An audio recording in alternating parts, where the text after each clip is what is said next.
Hey, g'day guys, it's Adam from VideoShowMeHow, and in this video, it is all about the canopy. This is the Tradecap steel canopy that we've been rocking on the D-Max for about the last year and a half. We've been giving it hell, and I'm still getting questions from you guys going, hey, how's it going? Is it any good? All of the above. So I thought it's high time we do a little video dedicated to that. So we're gonna be pulling this thing apart. I'm gonna be sharing the good, bad, the ugly, and also the stuff I really love about it. So without further ado, let's get started. This video is sponsored by, well, me in this case. So if you're keen to support, head to VideoShowMeHow.com.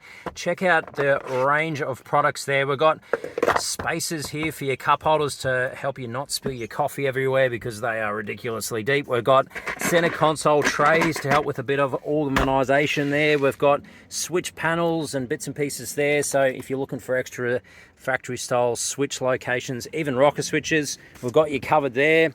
And then there is basically every color known to man available in all of the different products that are there. We've got skinny trays, deep trays, rocker covers. We've got multiple configurations of the switches. We've got more and more 12-volt gear coming there and a few other things that you haven't seen just yet. So if you're keen to support, head to VideoShowMeHow.com. Check it out. But now, back to the video. Now, if you want more details on how all this came together, I did do the full install video where I built this and put it all together and did that sort of full how-to. So I'll link that in the video description if you want to go and get more detail there. But obviously here, I did get it color matched to the D-Max in the best color that the D-Max comes in, of course. I left the sides in the standard matte black, which I think I probably would have got satin colored. You can see too, by the way, guys, I obviously haven't given this thing a bath at all. I just wanted to give the full warts and all. This hasn't been tarted up or anything like that. I wanted to give you the full honest truth. So here it is. You can see all the way around. The black sticker that I've used to seal everything has absolutely worked perfectly. I haven't touched any of this up. This is exactly as you saw it a year and a half ago when I installed it. It is sealed really, really well all the way around. The sides here as well, exactly the same. I did start experimenting with paint. That's why this one looks a little different. I gave it just a quick nick over with some hammer tone, which preparation is key because that's awful. The intent is I'm pulling these off, that one, this guy, and the one on the side here, so I can hit it with some satin blacks to sort of match the rest of it. So that's a go there. But other than that, paint has been awesome. Definitely glad that I did get it color matched because I really like that. I reckon it looks nice and smart, a little bit different. If we open it up, as far as the locks go, they've all been perfect. They sort of do a pretty good job keeping the dust out. Of course, lockable there as well. So if we do the rounds, get these all open for you guys so you can have a bit of a gander how that's gone. I have installed this guy, but today we're just going to talk about the canopy. There will be an upcoming video doing a full tour of everything that I've done in the back of the D-Max. So inclusive of the tables, the lights, the 12-volt system, the lot. So make sure you're subscribed and all of the above so that you can see that one when it comes out. Now, as we go through this, if you've got any other questions, put them in the chat down below in the comment section. Keen to hear your thoughts and I can answer them there as well so other people can get answers to perhaps the same question. So as we go through this, if you have any of those questions, whack them in the comments down below and I'll get on to answering them as soon as I can for you. But if we have a bit of a wander around the outside first, you can see that it is still faring pretty well. These are the original seals. I have a couple of little pinches here, no doubt from just where I've closed the lid on them there. But other than that, still looking pretty good. Rust is a really common question I get from you guys, and pleasingly, everything is tickety-boo. I spend a lot of my four-wheel drive life on the beach, and this thing is left open the entire time.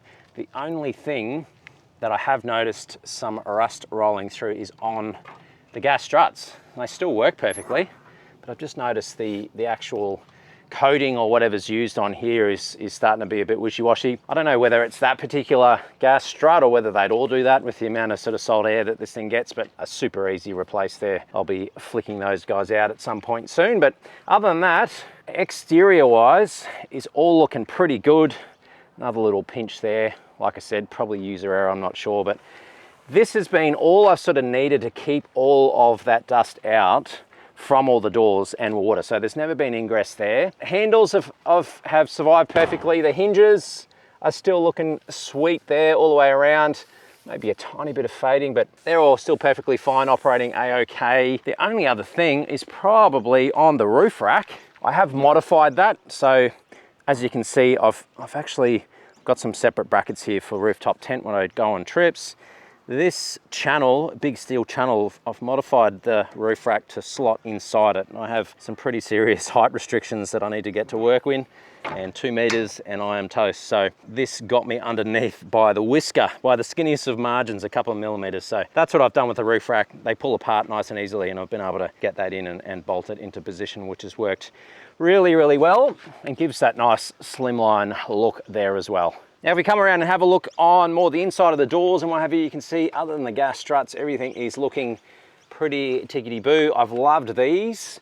The mold pack kind of mesh that's going on there, they've been really handy, like you can see there. And if we open the door up here, same sort of story, been able to modify and add some bits and pieces there that you'll see in the upcoming review video. If we have a look fully inside though, drop this guy down, it's all pretty sort of boring. I don't really have much to say in the fact that it's all worked really, really well. If we have a look in here now, I have not tarted this up in any way. This is exactly how it is. Also, I try and keep the D-Max relatively, you know, clean and tidy, give it a bath every now and again. If I get in here and show you on the hinges, on the sort of the brackets, everything's still tight. I haven't even needed to touch these. I was checking these when I did the big Cape trip. I had plenty of weight on the roof. We had the rooftop tent. If you haven't seen those Cape trip videos, by the way, go and check them out. They were a ton of work, and hopefully they inspire you to do some big trips. You can check them out in the video description down below. But we had probably 85 kilos of rooftop tent. When I go on trips as well, there's an awning on the side, the 23-0 awning. That's another 20 odd kilos. So there's a solid 100 kilos on the roof, and this thing hasn't moved an inch. And you can see that from all of the seals. They just haven't budged. There hasn't been any sort of seals, you know, cracking or moving or anything like that, which has just been awesome. The fact that this thing is bolted, we've got 1 there, 2, 3, and then the corners, other than, you know, this guy for emergencies, of course. The actual bolts themselves, the full stainless stuff's been excellent, and those brackets on all 4 corners, it obviously does the job, because this thing just hasn't moved, and that gives you 5 on each side. So we've got 10 fixing points down the sides of your tub, but then where all the structural members are on your tub on the corners. Now, if I jump in here and get a little bit closer to give you some detail on here, you can see same story as far as, you know, no rust or anything like that. The seals with the Sika has worked an absolute treat. I definitely recommend that. I've just used P-clamps here that you'll see a bit more detail in the upcoming videos. Same in the corners here, if we want to get down in there. Same sort of story all the way along. It's just been great. No leaks have been coming through or anything like that, which has been pretty critical for me with the amount of 12-volt gear and everything that's sitting in the back of the tub. So that's been really, really good. Right, so let's do some pros and cons. The stuff I really like about this is, of course, the cost. This is so much cheaper than some of the other ones out there. I've seen canopies getting up to almost 10 grand, like 8K, 7K canopies and stuff. And after using this and absolutely beating on it and using it for what it's used for, plenty of weight on the top, all of that sort of stuff, and to have it still, I'm still super stoked with it. I don't know what to say. The value of these just can't be beat, and I still think that is one of the best things going for it. 2 would be probably a me thing, but if you've been watching my channel and you're a fan, you'll be like me anyway, is the customability. You'll see when I do the full review video of the canopy in its entirety, having options to put stuff on doors, even fixing points to put full tables up in the roof to maximize that space, all of those kinds of things. The fact that you can just customize the heck out of it because it's steel is also a big plus. And then the third one is probably the fact that it comes with the rack and everything ready to go. Because that is full steel up here as well,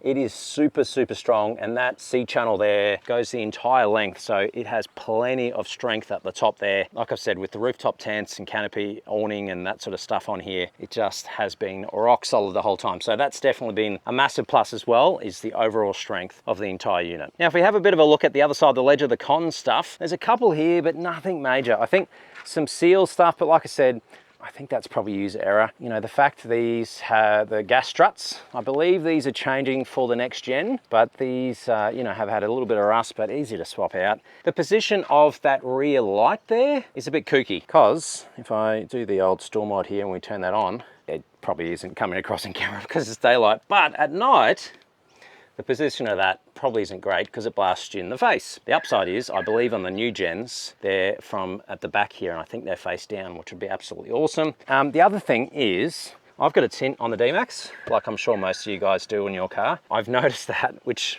I probably would have done this differently and I might change it. But you've got your tint stuff on your rear vision mirror, you got tint here, and then the inside's tinted as well, and then the back's tinted as well.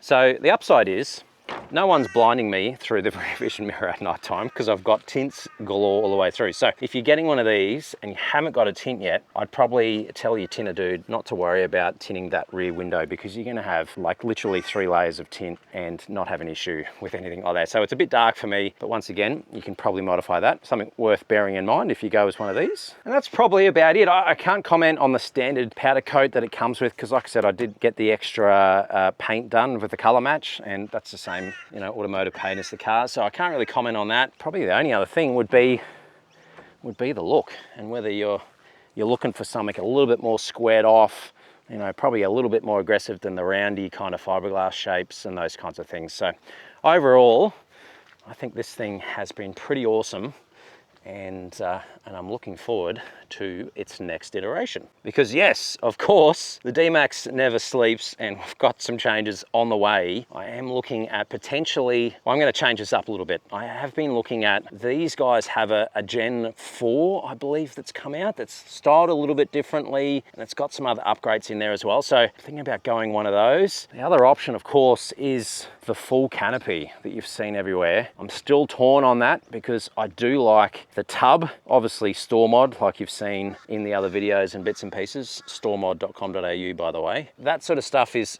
on the decision table. What do you think? If you've been watching the channel for a while, you've seen the iterations and the evolution, I guess you could say, the back of the D-Max. What should I go next? What's the next thing? I love the space in there. Full canopy or the new gen of one of these? What do you reckon? Let me know in the comments down below. But there you go, that is the long-term review of the Tradecap Steel Canopy. Hopefully that gives you a bit of an idea of how these things go over a period of time when they are used for what they're designed for and being, you know, taken through their paces. Like I mentioned there before, there is the full back tub extravaganza review, whatever you want to call it. I'm going to review everything that's going on here so I can kind of give you guys a bit of an update on all the little additions I've made to the back of the D-Max. You've seen some store mod stuff, but I thought it's probably about high time I give you a full overview of how it's been working for me. So keep an eye on the channel. Make sure you're subscribed if you're not already so you can see that when it comes out. But other than that, guys, as always, I hope you have an amazing day, and I'll see you in the next video. Cheers, guys.